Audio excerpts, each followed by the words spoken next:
Well, Lauren Clark pressed record on conversations with her father. She didn't know that one day they would be shared with the world. But a year after beginning her project, her dad and beloved comedian John Clark sadly passed away.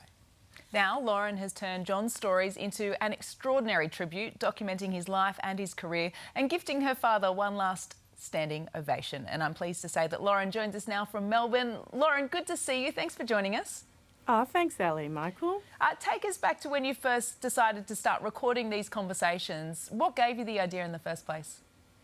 Yeah, it was really just one of those lucky moments where somebody said, you know, you chat to your dad. I always like listening into those chats. I was making a podcast with a guy, one of my besties, and he said, you should sit him at the podcast mic at your house and you should record those conversations. So I said to Dad, why don't we do that? And he said, well, what's it for? And I said, it's sort of not for anything. It's just because you tell stories to me and I forget the details of them. So it'd be nice to just have them. So let's just pretend there's no audience and go from there. And we sort of thought there'd be a better version of it down the track if I wanted to do anything with it, because I do write for a living. So I sort of thought it might become something. But anyway, a year later he was gone, so you just never know. And it's one of my most treasured things. You know, the voice of, and also just us laughing together. There's nothing like that sort of kind of. It's just magical. The things that are banal at the time are kind of somehow the most poignant later. How special, Lauren, that you've got that extra little special memory to, stay connected to your father. When you're sitting down and recording some of those stories, what surprised you most about what he was telling you? Yeah, we tend to chat in my family, Michael. So it was. Mine too. It wasn't anything sort of any major revelation that came to me, but listening back, I'm sort of surprised at how, for instance, there's this one bit which is in the film where he's telling me about his mother and the sort of the generational difference, like how different something can be a generation later, because he's telling me about his mother and she was in World War II. She actually was a member of the armed forces, and she was in the Middle East, and she was in Egypt, and she was in Italy.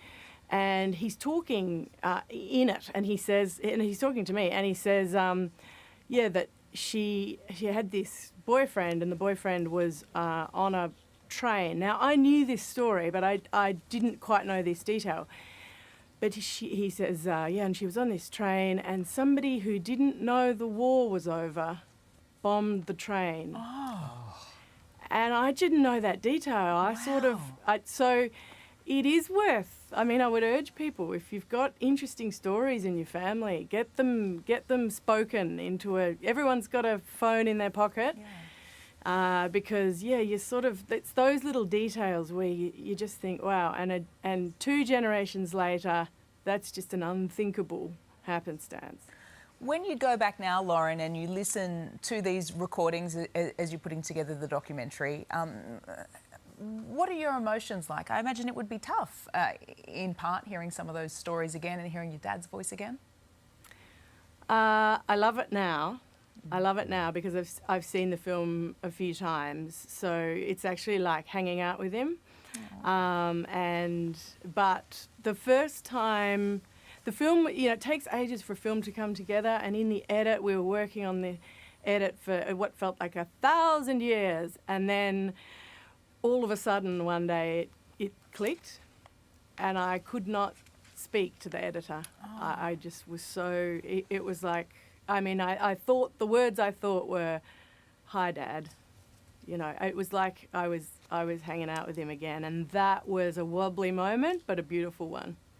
So powerful too. Like I said before, just to have that additional connection to a loved one who's passed on. Lauren, your old man was hilarious. Yes. Wonderful sense of humour, an Aussie icon in comedy. Sometimes people who are, in front of us like that, who perform, it is performative. Was he just as funny around the house as your dad, as he was the way we knew him? Yes, I'm going to correct you on something there, because there are a lot of Kiwis swearing at the television right now. He was a Kiwi Aussie. Yeah, but he No, was we like to talented, claim so them. we We like to claimed claim him. It's true. It's true. I know that I'll be. I won't be allowed in the country again next time if I let you get away with that one.